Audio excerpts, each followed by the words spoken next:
এত কাজ করেছি আমি, এই কাজটার মতো এত সুন্দর আর এত নিখুঁত কাজ আমার মনে হয় নাই কোনোটা। আর এই কাজটা যখন করছিলাম তখন আমি নিজেই এই কাজটার প্রেমে পড়ে যাচ্ছিলাম যে এত সুন্দর করে আমি কীভাবে কাজ করি।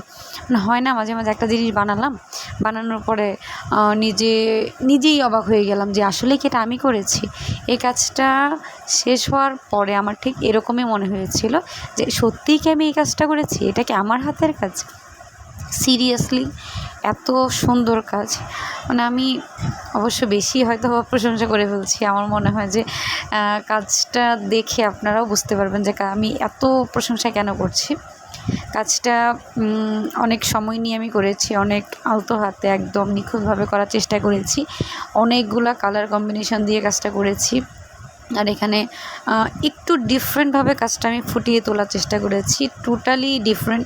নর্মালি আমি হয়তো বা একটা সুতার বা নর্মালি যেই কাজটা করি সেইভাবেই করি, কোনো বর্ডার লাইন দিই না। কিন্তু এই কাজটাতে আমি প্রত্যেকটা কাজে বর্ডার লাইন দিয়েছি। ইভেন ছোটো করেও অনেক ফোটানোর চেষ্টা করেছি যেন কাজটা সব কাজের থেকে একটু ডিফারেন্ট হয়। আর এটা হয়েছিল খুব ডিফারেন্ট।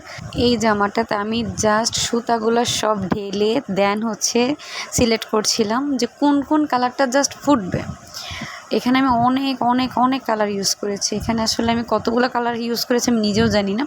আমার যেহেতু সুতার অনেক কালেকশান আছে, আমি জাস্ট ওইখান থেকে একটা করে নিয়ে অনেকগুলো সুতা ইউজ করেছি, যতগুলো কালার এই ড্রেসটাতে ফুটে উঠবে। তো এইভাবেই মনে হলো যে ডিজাইনটা আরও বেশি সুন্দর লাগছে। আর এখানে আমি অনেকগুলো ডাল পাতার কাজ করেছি। আর দেখতেই পাচ্ছেন যে সবগুলোর বর্ডার সাইডগুলো এত সুন্দর করে দিয়েছি।